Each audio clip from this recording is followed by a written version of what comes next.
All right, this is our weekly Tanya class. We've been going through the meditations of Tanya from chapters 41 through 50. We are on chapter 50. So at the beginning of this chapter, he categorizes, well, first of all, just a little review. There are two major types of emotions, right? Love and awe, right? And he categorizes love and awe in some interesting ways. He says that love and awe are like water and fire, respectively. Chesed is often compared to, chesed is kindness, which is related to love, is often compared to water because the nature of water is to flow downward. It seeks the lowest level. And fire, of course, goes upward. You know, when you're a little kid and you hold a match and you hold it like this, and then you find out you don't hold it like this, you hold it like this. So fire goes upward, water goes down, fire goes up. So love goes down, awe goes up. What does that mean? It means that generally speaking, the flow of love or kindness is from above to below, meaning to look at those beneath you. Like Avram Avinu was the personification of chesed. So he was doing hachnasas orchim, he was constantly involved in hospitality. When we're talking about a love of Hashem, obviously it doesn't mean Hashem's beneath us, but what we mean is we want to bring godliness down into the world. So when we talk about Avos Hashem, it's sort of this feeling of bringing God down here so that everyone can see him and appreciate him.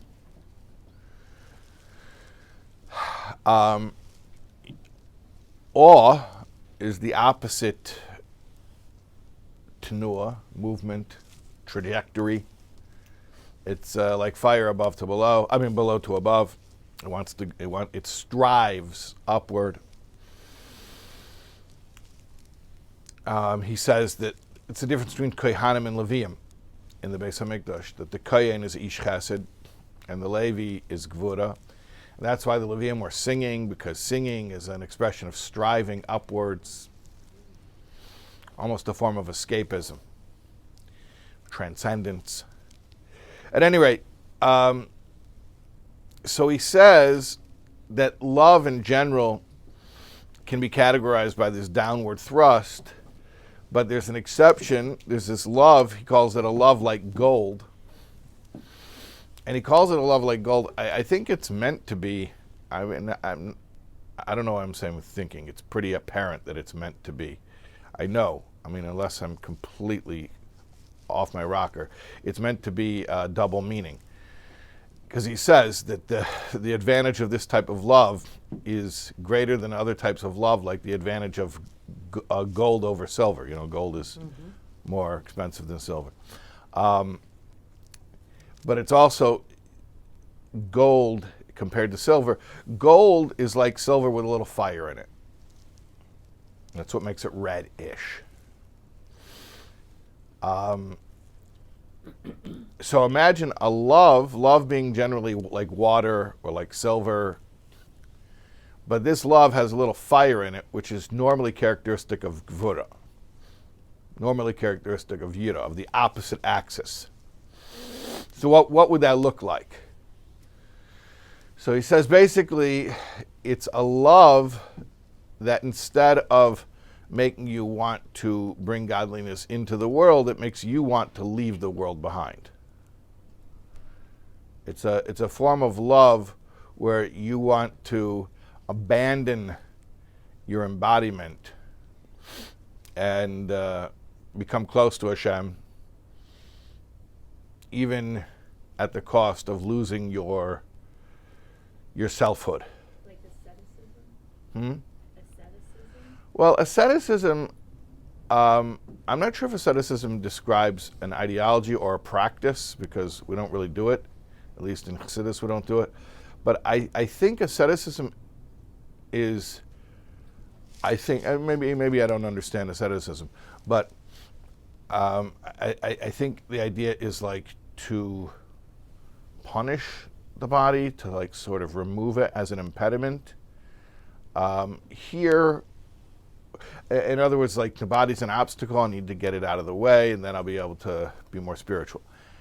I think here what we're talking about is that it's not even like the body is an obstacle, the body ceases to even be significant. There's just this such a powerful feeling of love for Hashem that it's almost like unavoidable. I can't help myself. I feel this need to abandon my physicality and become spiritually close to Hashem. He doesn't mention it here in Tanya, but in other places of Chassidus it often says that Aaron's two sons who died, Nadav and Avihu, they had this profound, passionate love for Hashem that caused them to die because they abandoned their embodiment and they had no interest in returning. So that's basically what it is. Is that like a fall nefesh? I don't know. I've heard that term used in very different contexts, but not in this one. Okay, so is this recommended? Oh, is this recommended? That's a great question. Is this recommended? Is this prescriptive or descriptive? I always think that's a helpful question to ask. Are we telling you to do this? Or are we just saying it's something that happens? So far, I think we're just saying something that happens. We're just describing a type of love. He's not really telling you yet. He's not telling you to do this. But based on this, he's going to tell you to do something, which is... This is a result, a consequence. No, it's not a result. Actually, it's a prerequisite. This is actually the setup. Yeah. This is just the setup. Okay, so basically what he says here is yeah, I'm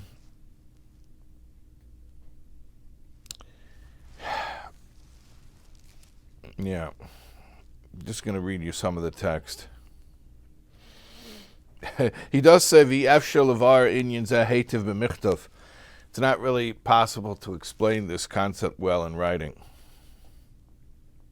Yeah. Concept of negating the physical body. Yeah. Well, this concept, yeah, of it's not so much negating the physical body because it's not even the intention to negate the physical body. It's like this love of Hashem that causes one to completely lose any concern for embodiment. Isn't there a caveat to leaving the body, that wanting to return to build a... Well, have you learned this chapter before? Yes. And are you looking at the notes from when you learned this chapter before? And are you Absolutely. basically the guy sitting at Empire Strikes Back saying Luke Skywalker's father is Darth Vader? I don't know what that is. Yes, that's what you're doing. Okay. Yes, there's a caveat. But will you give me a chance to make it suspenseful? Oh, please. Okay, all right. Yes. Let me build it up. A little drama here. All right, we'll get to the caveat. All right. All right. Let's just look here. So he says, "V'hinei seder ha'aveda be'esek ha'teira v'ha'mitzvos ha'nimshachos b'bechinas ava azazu hi b'bechinas shuv levad." This this type of love that we're talking about,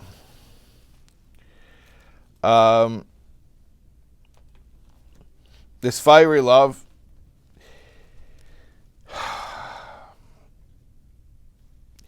it is to serve Hashem in the manner of returning. Kamesha Kosev Sefer Yetzirah, like it says in Sefer Yetzirah, V'imratz libcha, if your heart runs away, shuv le'echad, return to the oneness. Pirush, what does that mean? V'imratz libcha, if your heart runs away, he chukas ha'nefesh shebeleva b'cholo yomani. That means the right ventricle of the heart, the nefesh elokis, is getting excited. Kishimis gaberes mislaheves umislahetes b'ma'ed ma'ed, when it gets very excited. Ad kleisa nefesh mamash, even to the extent of expiration. Lishtapech el cheik aviyah chayechaim baruch hu, and it wants to pour itself out into the bosom of its Father, the Holy One, blessed be He. L'tzeis mimaisa baguf haguf ni v'gashmi l'dav kabeis baruch. It wants to escape the imprisonment of the body. So when that happens, azai then, zois yoshiv el libay, this is what you should place upon your heart, meaning here's the reminder, the caveat. Here's the caveat. Maimer Razal, the saying of our sages, Ki al korchoch atuchai, against your will do you live. Baguf hazel lahachayesei, in this physical body to enliven it. Kedei lahamshech chayim al yenim mechayechayim baruch hu lamata al yedei teres chayim, to draw down life from the source of all life into the physical world through the Torah of life. Liyais, in order that there should be dira b'tachtenim, a dwelling place in the lower realms, lachdesis baruch bebechinas giloi, a dira b'tachtenim, a dwelling place in the lower realms for Hashem's oneness in a revealed way. Down here, commission is bar la'el, like it's explained previously. So he says like this: when you feel the intensity of that love that causes you to abandon yourself and want to lose your existence, then precisely at that point, you sort of jujitsu that energy, where you take the energy that's pushing in one direction, you channel it back into another direction. You take that very same energy, you don't nullify it, but you 180 it.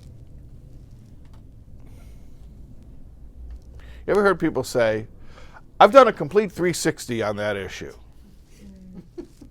You mean you believe the same thing you always did? Because 360 means you came all the way around full circle. So when you get to this place, you're halfway there. So when you get to the place that we started off talking about, where you have this intense desire for Hashem to the extent where you have no more interest in being in this world, then you're halfway there. The other half is not to nullify that feeling, not to cancel it or allow it to dissipate it, but to channel it in a U-turn. That's what I'm calling the 180. To channel in a U-turn. Now, that sounds really, really difficult because it's like you're dealing with opposites and you have to make this hairpin turn. It sounds really difficult, but the way he explains it, actually, if you think about it, and that's what we're going to do, we're going to try to meditate on this, it's not so crazy. I mean, to me, the hardest part is getting up there to that point where you have that fiery desire to leave everything behind. But once you have that, the flipping it in a 180 U-turn, that actually makes sense to me. Because I'll say it in my own words. These are not really the words of Tanya, but I think this is the meaning. That if you really, really want to be close to Hashem, which is what he's describing, is describing a person with an intense longing to be close to Hashem, then just remember at that point where you're about to completely, irrevocably lose contact with your body, just remember for even 1 second, what does Hashem want? It's like, oh, you love Hashem? Okay, great. No problem. Well, what does Hashem want? Oh, yeah. Hashem wants his oneness to be revealed in the physical plane, the place of plurality. He wants his oneness to be revealed in the place that seems most inhospitable to oneness. So then you just, it's almost like the way to continue on the path is by turning around an exact 180 on that path. So the end result is you end up back in your embodiment doing mitzvahs, which is probably what you were doing before you started. But it's very, very different because now you're back in your embodiment with a sense of spiritual purpose. You know what I'm saying here? Okay, yeah. Not more than usual. Not more, not less. I don't understand how the neshama has it's a chelek elokah, it's a piece of God. How does it end up having its own agenda that doesn't align with God's agenda? Okay. That's a really tricky question. No, the question is asked in earnest. I'm saying it's tricky to answer. Ever hear the question? I'll repeat it. We're talking about the nefesh elokis here, the godly soul. So you're saying, pretty much a definition of the nefesh elokis is that its desires are only for God, so how could it ever have a desire that's not aligned with God? In other words, why would it need to be corrected? Well, is this a desire or is this just the path towards that ultimate? Well, I think that's a good way of saying it. Is it as a desire or a path? In other words, its desire doesn't really change. Its desire is oneness with God. That never changes. It's never like it's like, oh, shucks, I was wanting the wrong thing. Let me change that. The Nefesh Bahamas has to correct its desires all the time. But it's not about correcting the desire. It's not even about correcting the path, because it's not like, oh, if I would have known this before I started, I would never have gone out of my way like that.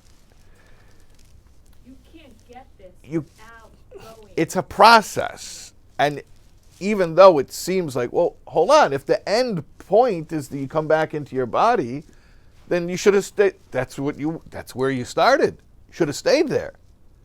If you would have known all this, you never would have gone up and come back down. It's almost like an inversion of, you read a L'Tzedek Aliyah, you know that concept of you have to go down in order to come back up. You crouch down, you go down low in order to spring up high, right? This is kind of the opposite. It's like going up high in order to come back down low with more force. So it's not a correction like oh, I wish I would have known that in the first place. I never would have started on this journey.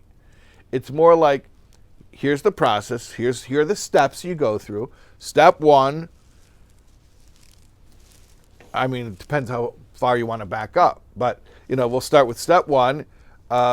Think about Hashem until all you want is closeness with Hashem. And when that first starts to set in, you're going to feel that as a desire for closeness with Hashem, which will automatically cause you to lose a connection with your physicality. But that's what doesn't make sense, because the connection to the It's- physicality is what Hashem wants. Spiritual velocity. Why does that happen? Why does it happen? Because Sometimes good.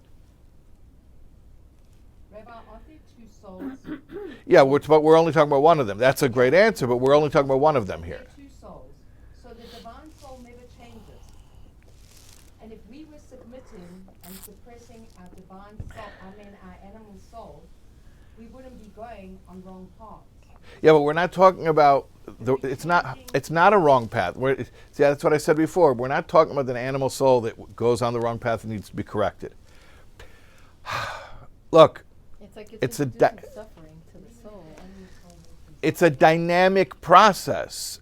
Don't think about it like I don't know how to say this without repeating what I said before, but don't think of it like, oh, if I would have known all this information to begin with, I never would have engaged in this process. It's more like, this is the process. This is how it happens. These are the stages. It's not, the godly soul is not incorrect. These are the stages. This is the process. It's not really avoidable. Is that not making sense? Yeah, it makes sense. It doesn't make sense why it's painful. The soul should be jumping at the opportunity It doesn't say it's painful, it says it's against its will. It says, al korchoch atochai, against your will. But isn't it God's will? That's the soul's will. Should be the will. You're saying, why isn't the will of the soul from the very beginning embodiment? Right. Because anybody who wants to be here, it's called the catch-22. You know about the catch-22? The original catch-22? Before it became an idiom? Because it needs the body to service it. When we first come into embodiment, the body is not serving the soul. When we make that 180 and we come back down, now the body is in support and service of the soul, so it's happy to be in that embodiment. But this whole meditation is when it's not, it loses touch with that. If that was so holy, why would we lose touch with that, even for a moment? No, we lose touch with it if the original one, the original embodiment. Okay, so I'm going to get accused of Is this turning this into a story about his kashrus, but you know what? Maybe then this will be the way you understand why a relationship with a Rebbe is not just that the Rebbe teaches you how to have a relationship with God, but a relationship with a Rebbe is actually part of understanding your relationship with God. So I'm going to tell you a story about a Rebbe and a Chassid. There was a young man who was raised in a religious home, and when he was in his teens, he went away from Yiddishkeit, and he went and got a job. He lived in Haifa, in Eretz Yisrael, and he worked on a construction site, and he did this for a while, and then finally he got bored of it. He used to make money driving a tractor, and then at night he would go to the discos and party, and eventually it got boring, and he told his father he wants to go back to yeshiva. So his father was very happy, and then basically he decided to go to Chabad, and the father was like, are you sure? Like, they had no connection to Chabad. He was like, yeah, this is where I feel comfortable. So he went to Chabad, and they told him, look, you know, you're very behind, and you're older than the other students. You haven't been in yeshiva for a while. So he says, don't worry, I'll catch up. And they said, and you don't know Chassidus, because you come from a background where they don't learn Chassidus. So he's like, don't worry, I'll catch up. So basically what he did is, the same way that he used to work all day and party all night, and he knew how to get by with very little sleep. So when he went back to yeshiva, to the Chabad yeshiva, he would go to class all day, and then at night he would pay different students to tutor him on all the things that he had missed, that he needed to catch up on. Anyways, very quickly he became like a star student, and he says he wants to go to New York to meet the Rebbe. And normally students of that age, they didn't encourage them to travel from Israel, because whatever, it was considered not necessarily can everyone handle the trip and use it for the right purposes. But the Rosh Hashiva decided this Bacher was older and more mature, and look, he'd already experienced all the craziness that's out there, so it's not like he's going to see anything in New York he didn't already experience. So they told him, you can go to the Rebbe. So he went to New York, and from the time he met the Rebbe, basically decided, this is it. I'm staying here. And that's what he did. And he stayed in 770 for many years. His first Yechidus, his first personal audience with the Rebbe, he wrote a whole long letter, basically about what he's learning in yeshiva. And the emphasis of the letter was basically all of his learning and his davening, everything he's doing now. Now, for the purposes of full disclosure, he did write his background. He wrote the whole story about how he was out of yeshiva and he was working in a construction site. And, he did write that, but the main thing is the bulk of the letter was all about the spiritual stuff he's involved in now. So, anyways, he brought his letter into to Yechidus, and they told him that whatever the first thing that Rebbe says to you in Yechidus sets you up for your life. It's like it becomes the theme of your life. So the Rebbe read the entire letter. I think it was many, many pages. And when the Rebbe finished the letter, this young man was expecting, the Rebbe's going to pick one of. He wrote a lot of holy stuff in the letter, so the Rebbe's going to pick one of those things to zero in on, and that's going to be like the theme of his life. And after reading the whole letter, the Rebbe says to him, "So you know how to drive a tractor?" Which he had mentioned in the letter in passing as part of like the background, but he was devastated. He was devastated because that was like, to him, a very shameful thing that was associated with what he was trying to get away from. So he's like, yeah, and then the Rebbe changed the subject to other things, and he hoped that basically that would be forgotten and never mentioned again. Anyway, so he stayed in 770 for many years. He was known that he had anytime he wanted Yechidus, he could request one. He could come in to see the Rebbe. Very, very unusual. He was known as the one Bacher who was always learning until the Rebbe's light went out. The Rebbe's light in his office only went out for a few hours a day. The Rebbe slept very, very little. And this Bacher would learn whenever the Rebbe was in his office. This Bacher was sitting and learning.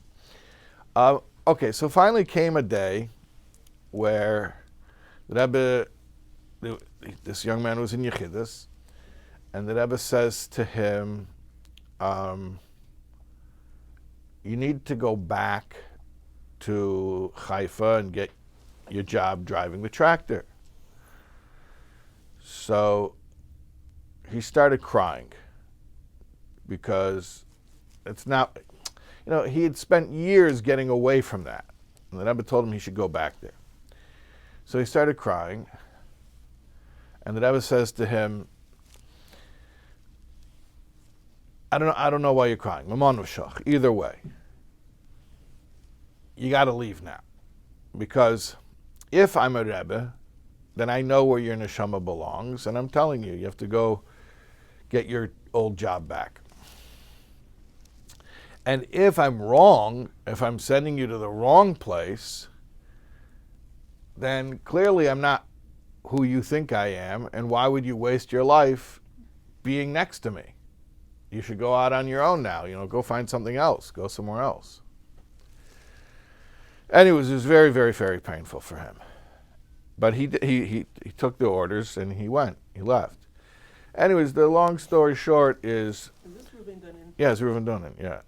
So the long story short is that being a tractor driver, he was able to be makad of thousands of people who would never, ever, ever speak to a rabbi. Extremely, extremely anti-religious people who would never speak to a rabbi. Forget about it, they would never go to a shul. If they saw a rabbi walking down the street, they would cross the street. They wouldn't want to speak to a rabbi. But they spoke to him because he was a regular guy. They worked with him. They knew him. And he was able to reach thousands, like a really crazy number of people. It's actually fascinating how many people I've met personally who have told me, oh yeah, that's how they became from, is they or their parents met Reuven Dunnan. Yeah. So at any rate, so the Rebbe knew what he was doing, right? Like sending this guy. But, yeah, what's this called? I think it's in Hebrew. Uh-huh. But there's a book. Okay, fine. But the point is, that was the last place he wanted to go. Oh, but the Rebbe knew that he needed to be there because that's how he was going to be able to reach these Jews, only from that job. If he would have been a rabbi in the same neighborhood, they wouldn't speak to him. He had to be one of the guys. Okay.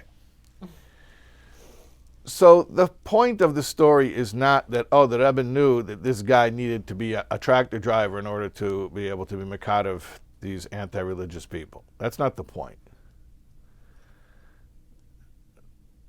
Like, what's the Pella there?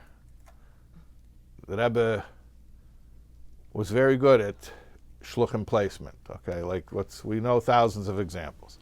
It's not the point. The point of the story is, if he was destined to sit on top of that tractor and be Makar people, then why not just leave him there, because that's where he started? So you say, well, because he needed to go to yeshiva first. He did. He started in yeshiva. So why did he have to go through this whole process? And why did he have to go through the heartbreak of thinking that he was never going to have to go back to that place and then find out that that's precisely where he belongs?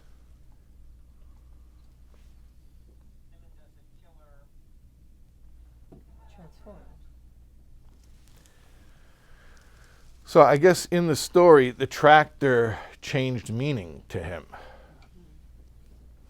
It used to mean one thing, and then it came to mean another thing.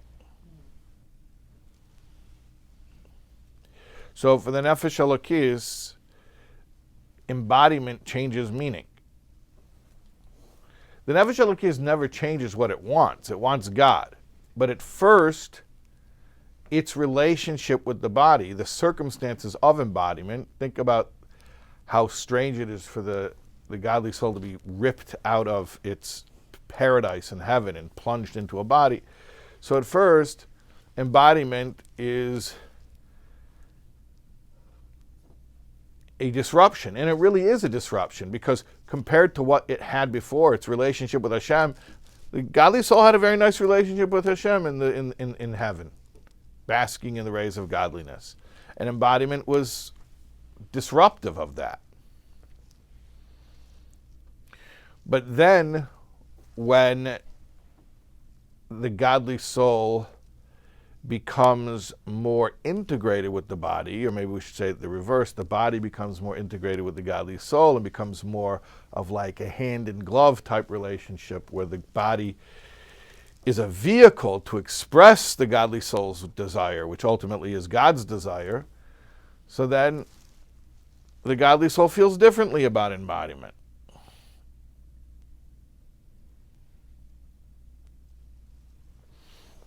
It's not that the godly soul was wrong to begin with. Those were the circumstances. Under those circumstances, embodiment was an interruption to the relationship. Later on, embodiment becomes an expression, or the expression perhaps, of the relationship. It's not a question of being wrong and correcting yourself. It's an evolution. It's a process. But the bigger question is like this: why can't we save ourselves from all this heartache and just get the punchline at the beginning? You ever heard this one? You want to hear a joke backwards?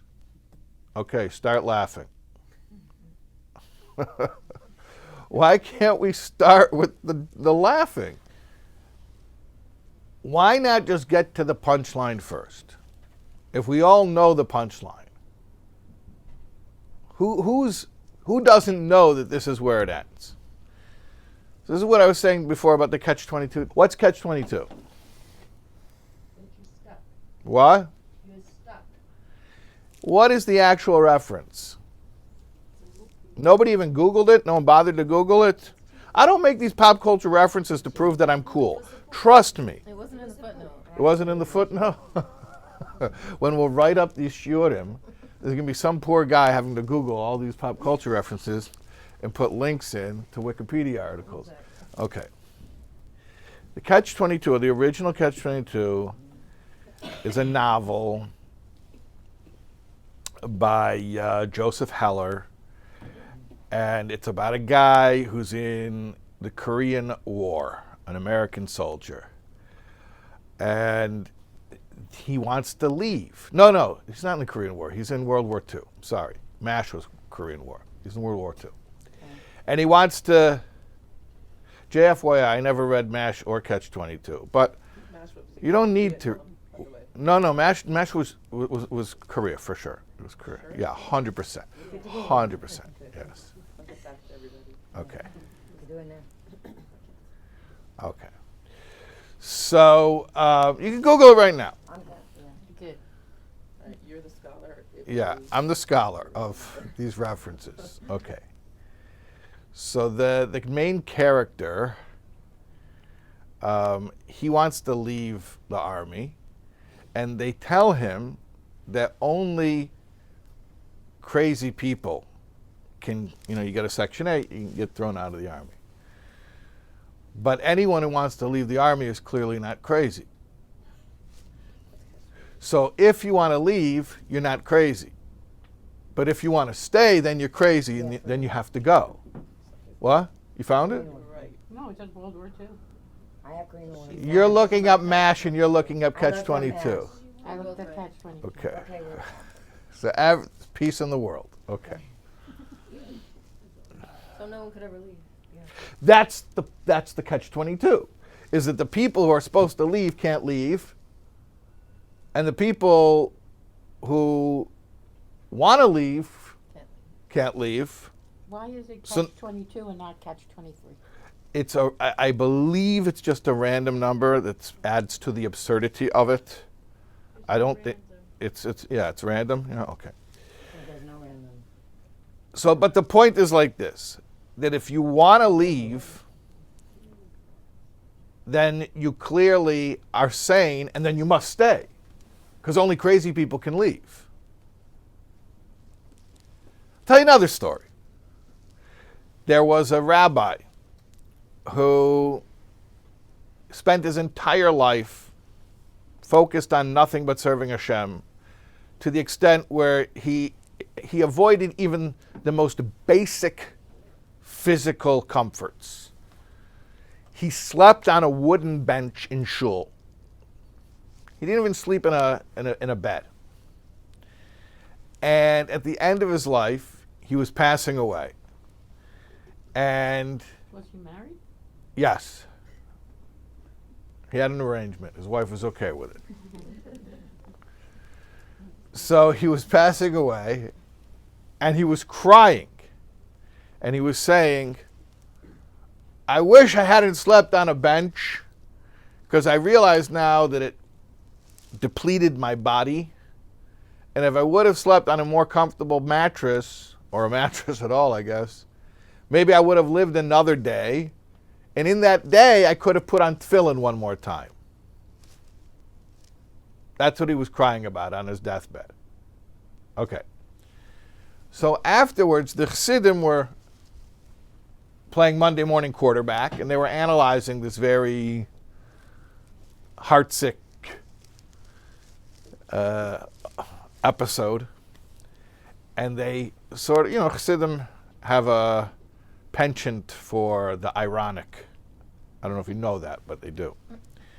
So somebody said, he's crying because he wishes he took it easier on his body so he could live one more day and put on tefillin just once more. But don't you realize, the only guy who cries when he's about to die and the only thing he's going to miss from the physical world is tefillin, is the guy who slept on a bench for 30 years.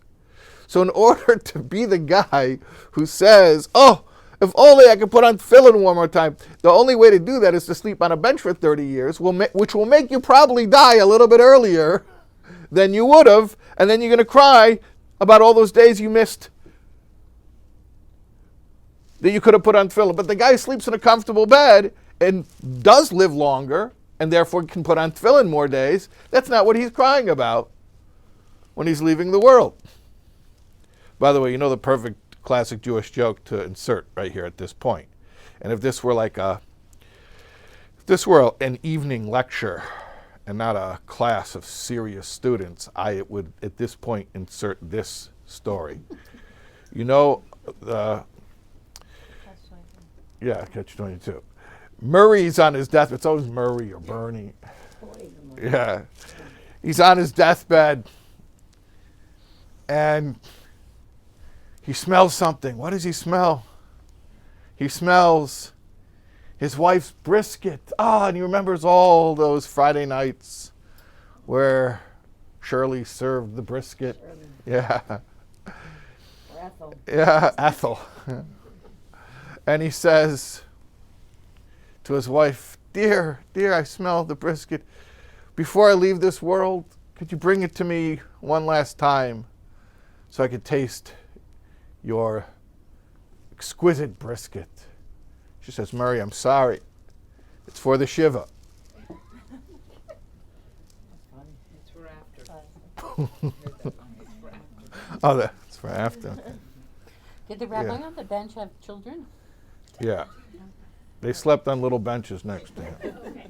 Is this idea of the soul making that 180, coming back into the embodiment in a more elevated level, integrated, is that like Dira B'Tachtonim? Well, he says Dira B'Tachtonim. He says that the objective that the soul is returning to the body for is Dira B'Tachtonim. It's not returning for brisket. Right. It's returning for Dira B'Tachtonim. Okay. Right. Is Dira B'Tachtonim a bad idea?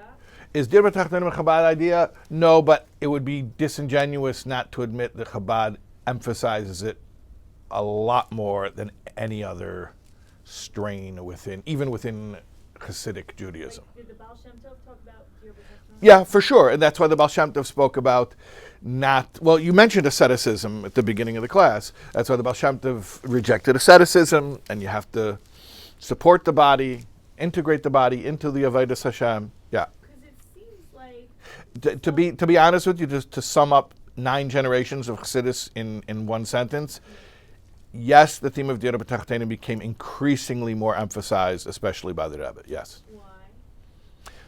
Now you're asking my theory. Yeah. Because we're getting closer to Mashiach, and it becomes more and more the job. Because it seems like in some maybe non-Hasidic cultures, some people, like holy leaders, get to this peak, So, but don't make Okay, it's a very valid and astute observation. So I'll tell you another story real quick. You've heard of the Maram Mirottenberg?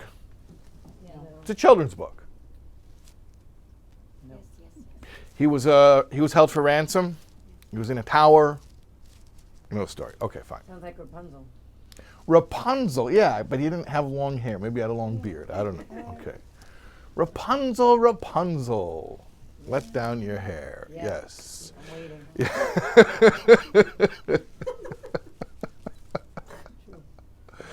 Okay, so the Maram was held ransom, and he told the Jews, "Do not pay the ransom because then they're gonna make a business out of rabbi napping." So he died in captivity. He died in captivity. I'm telling you the story very, very quickly. It's late. He died in captivity. So after he died, they wouldn't even release his body for a Jewish burial. And there was this wealthy Jew. His name was Rebbe Alexander Wimfin. And he was the one who finally arranged for the burial of the Maram. So, long story short, he arranges for the burial. I believe it was in Iyar. And this story happens like months later. I think it was like during Tishrei. Anyways, he has a dream that the Maram comes to him and says, because you arranged that I should have a Jewish burial, I am being given permission in heaven here to reward you with one of 2 rewards. You can pick one. One is what he calls imi b'michitzasi, with me in my compartment, basically be my roommate in heaven. So they're talking about somebody who's got like, I mean, you can only imagine the Maram's situation in Gan Eden. So he's like, you could be on my level with me. Share a room in heaven? Or the money that you spent getting my body released will be made up to you, and you and your descendants for all time will be wealthy. So you can pick one or the other, but if you want to go to my level in heaven, then the train is leaving tomorrow. So you got to decide tomorrow. Meaning you got to pass away tomorrow. So he gets up And he realizes the dream is real, and he speaks to his wife, and he tells her about the two options. Either I can go, die today and go to the Mount Am's level in heaven, or I can get money, and we'll be rich, and our children, and our grandchildren, I'd save Koladotis, all of our descendants will be wealthy. So she's like, well, which one do you want to do? And he's like, well, I'm kind of thinking the Gan Eden, it's eternal. So let's go for that, if you're okay with it. And she said, okay, yeah, that's, we'll call the kids together. They had a family meeting, and basically, and he died, and that's it. And then they buried him next to the Mount Am. Okay, so there was a Chassidish mashpia, Rebbe Hill Paritcher. Now, he was a chassid going back to the times of the Alter Rebbe. It's actually a whole interesting story. He never met the Alter Rebbe, but he was in the times of the Alter Rebbe, in the times of the Mittler Rebbe, the Alter Rebbe's son, in the times of the Tzemach Tzedek, who was the Alter Rebbe's grandson. He used to tell this story. I don't know if he told it all the time, but apparently he used to, at Fabrengens, he would tell this story. And then after he would tell the story, he would ask the people there, so if you were Rebbe Alexander, which would you take? And apparently, this is why I'm telling you the story, that even though he's sitting and talking to Chassidim, most of them would say, oh, I would be like Alexander, because they thought that was the noble thing. Oh, go for the spirituality. Of course, you do the spiritual thing, not the material thing. And then he would flip it on them and be like, well, who benefits from that other than you? Take the money and think about all the people that you could help. So you're going to go to a higher level of Gan Eden? Good for you. But if you take the money, then you can actually do something for others. And that was considered, I guess that was a surprise. That was a twist.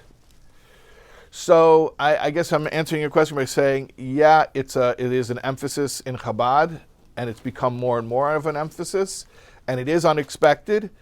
And yeah, it is something that needs to be reinforced, because it is to some extent counterintuitive, yeah. Then again, this guy was already rich. He was already rich, so yeah, he knew what that was. Exactly. He wanted to try something new. No, it wasn't that he was going to give him. And a higher level. Start with the left. Oh! I can't go with it. Okay, so let's wrap it up here. Okay. Because you can't. You just can't. Okay, so, but why? You're correct. Okay. So, you know what makes a joke funny? The person telling it. What? The person telling it. Depends That's on how the you tell person. it, right. Depends on the Okay. person. What?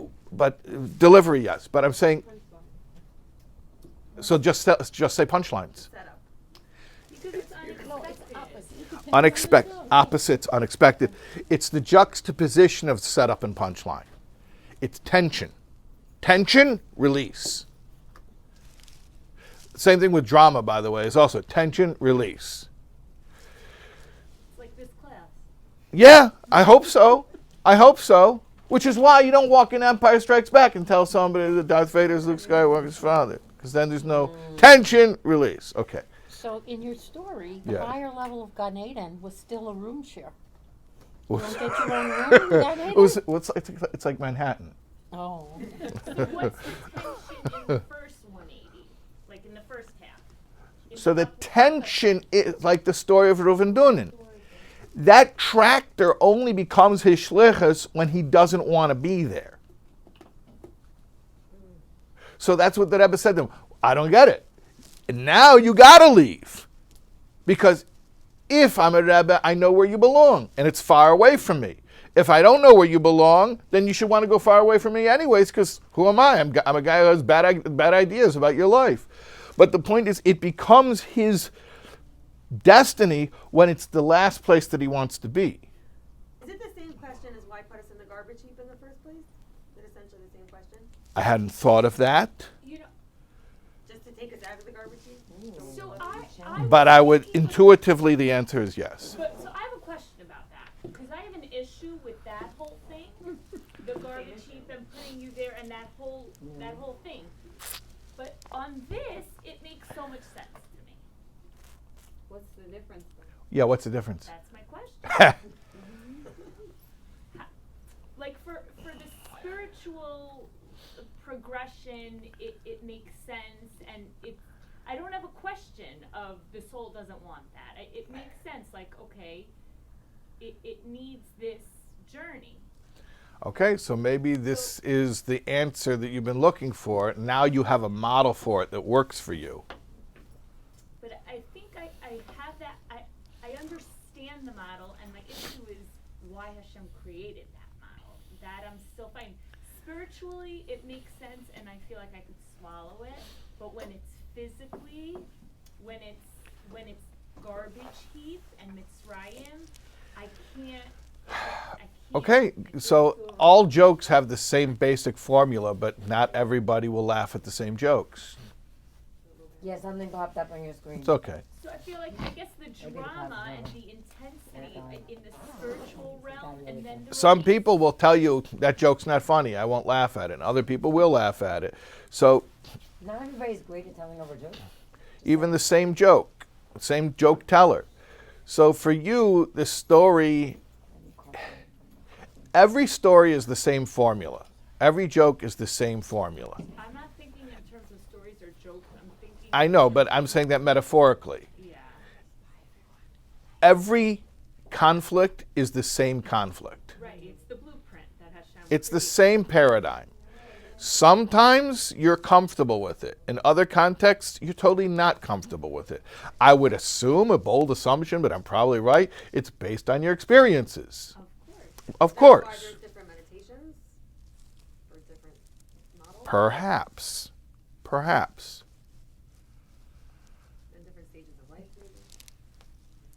We all have different associations with different concepts.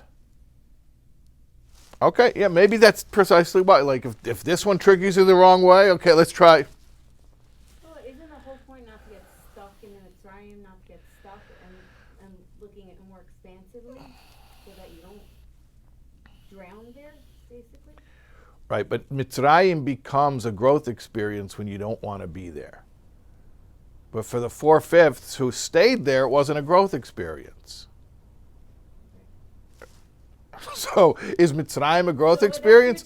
It depends. Then you have a choice. Do you want to stay there and die there, or do you want to have a geula? I don't know. But that's the spiritual Mitzrayim.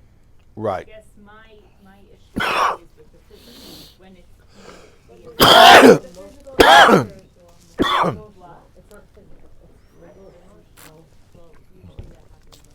Anyways, the point is, it's not about the destination. This sounds so trite.